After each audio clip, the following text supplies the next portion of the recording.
ألا يا هجوس الشعر يا مزينا الألحان، بنظم قصيدة من أفكاري حصرية جديدة وخصوصية. ألا يا هجوس الشعر يا مزينا الألحان، بنظم قصيدة من أفكاري حصرية جديدة وخصوصية. الله يبارك لك ولا يلحقك نقصان، ويرزقك من خيره بصحة وذرية. تبارك تسبقها بشاعر لها أوزان، لها الحون تشبه باللحون الحماسية. يا بنت الكريم اللي يسمونه كحيلة، على الطيب ثابت منهجه وصافي النية. عمامك لهم بالطيب صفحة ولهم عنوان، من أقصى الجنوب ليا الحدود الشمالية. خوارج لهم صولات جولات بالميدان، عوازم من ألف زين روس الجوارية.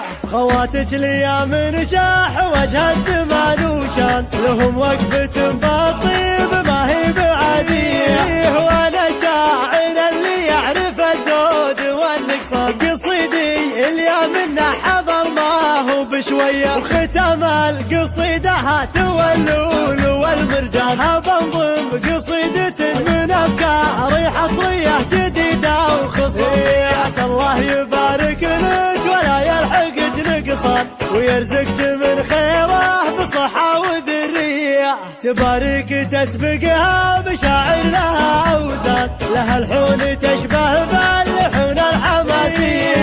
يا بنت الكريم اللي يسمونه كحيلة، على الطيب ثابت منهجه وصافي النية. عمامك لهم بالطيب صفحة ولهم عنوان، من أقصى الجنوب ليا الحدود الشمالية. خوارج لهم صولات جولات بالميدان، عوازم من ألف زين روس الجوارية.